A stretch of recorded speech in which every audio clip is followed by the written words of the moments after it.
Então, vamos mergulhar direto nesta nossa análise. A verdade é que a mente humana moderna foi completamente capturada. E olha, não foi por força bruta ou coerção física, não. Foi por um fluxo invisível, constante e inesgotável de ruído digital barato. Os arquitetos de software lá do Vale do Silício mapearam as rotas de recompensa do nosso cérebro com uma precisão absurda. Eles desenharam plataformas com um único objetivo: sequestrar a nossa dopamina natural e transformar isso em engajamento contínuo.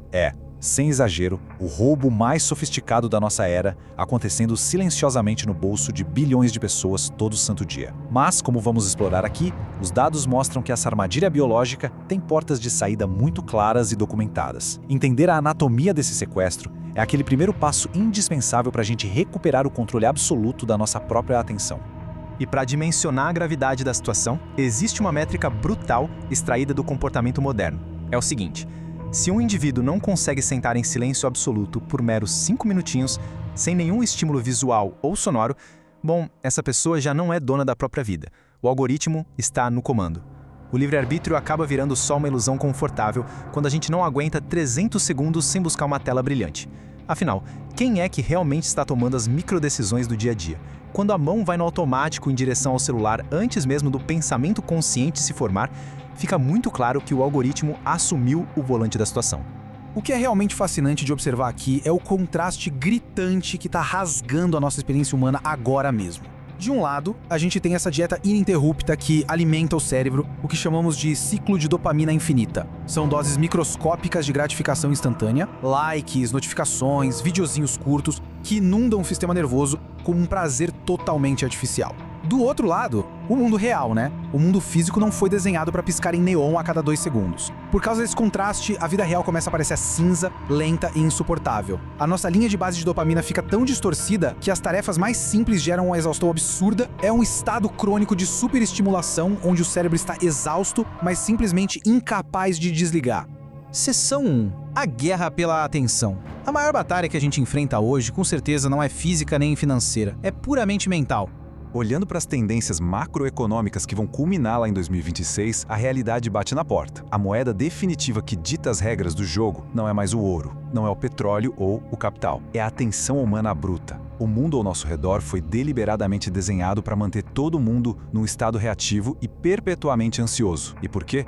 Porque um cérebro distraído e fragmentado é altamente lucrativo. Sem foco, sobra impulsividade. Quem fica rolando o feed sem parar consome muito mais anúncios, compra por impulso e gera um oceano de dados valiosos. É loucura pensar nisso, mas a ansiedade virou o motor financeiro dessa nova economia.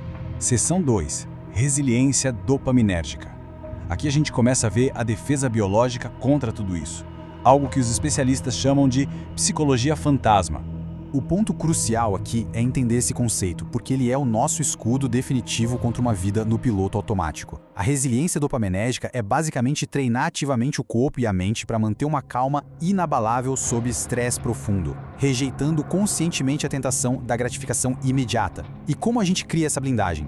Através do princípio do desconforto calculado. Em vez de fugir do estresse, a estratégia é trazer ele de propósito, de forma controlada para dentro da rotina. Isso força o nosso sistema nervoso a criar uma espécie de calo emocional e neurológico. Vamos ver como isso se constrói na prática.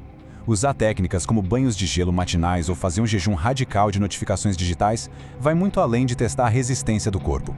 Quando a gente entra na água gelada, por exemplo, o choque dispara todos os alarmes de pânico.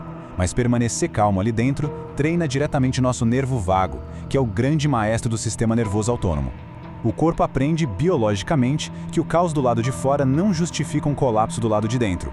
E essa regulação fortalece as conexões lá no córtex pré-frontal, a área responsável pelo nosso controle de impulsos e raciocínio lógico. A gente literalmente silencia o medo primitivo. O que nos traz a uma pergunta muito provocativa, mudando da nossa defesa interna para uma postura de ataque. Por que a ausência de reação destrói tanto o sistema? Bom, o algoritmo é um predador, certo? E ele se alimenta exclusivamente de dados e interação. Alegria, indignação, raiva extrema, tudo isso é combustível para mapear o comportamento e prender a pessoa na tela. Mas e quando a gente introduz o silêncio absoluto? Quando escolhemos não reagir, não comentar, não clicar? O sistema simplesmente entra em colapso. O algoritmo não consegue modelar, prever ou monetizar o vazio. O silêncio é literalmente a falha no código que devolve a nossa autonomia. Seção 3. A lei da escassez digital. É aqui que a gente aplica todas essas táticas de biologia na vida real.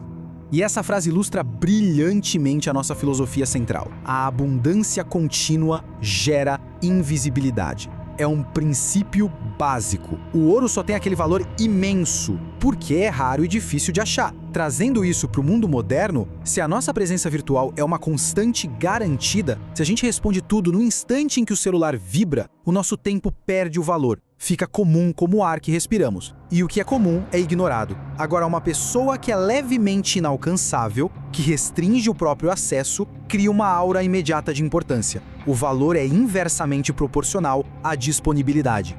E como a gente materializa essa raridade no dia a dia? Criando o que chamamos de vácuo estratégico. O primeiro passo, bem ofensivo, é parar com as respostas imediatas. Quando a gente retira essa presença digital ininterrupta e ignora a falsa urgência das redes, instaura-se um espaço vazio, um silêncio intencional. E é exatamente dentro desse vácuo que o valor e o respeito se multiplicam de forma exponencial. É uma postura que blinda a energia vital, garantindo que a nossa atenção seja tratada como um recurso valioso e não como uma commodity abundante pronta para ser colhida por qualquer bip na tela. Seção 4. O Império da Mente. Aqui, a gente leva a conversa de um simples truque de produtividade para o domínio filosófico real do nosso próprio destino. Você tem poder sobre a sua mente, não sobre eventos externos. Marco Aurélio escreveu isso há milhares de anos. E olha, a sabedoria estoica nunca foi tão urgente. A tecnologia atual que rouba nossa atenção é novíssima, claro, mas a vulnerabilidade biológica que ela explora faz parte da condição humana desde sempre. O verdadeiro poder não é tentar apagar a internet ou se isolar numa caverna. A verdadeira vitória é forjar uma fortaleza inabalável de dentro para fora. É o domínio metódico sobre a nossa biologia que faz com que o caos dos eventos externos perca totalmente a força. É só dar uma olhada nessa divisão profunda e silenciosa que está rachando a nossa sociedade. De um lado, existe uma imensa maioria esgotada. Pessoas consumindo lixo digital sem parar, super reativas, operando num piloto automático onde queimam energia mental só para não sair do lugar. Em total contraste, surge a figura rara do arquiteto do foco. Ao dominar a própria biologia e literalmente matar o algoritmo de fome, essa pessoa ganha uma vantagem quase injusta no mundo de hoje.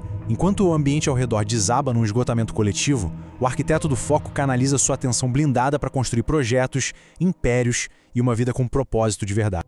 Esse é o grande ponto de virada.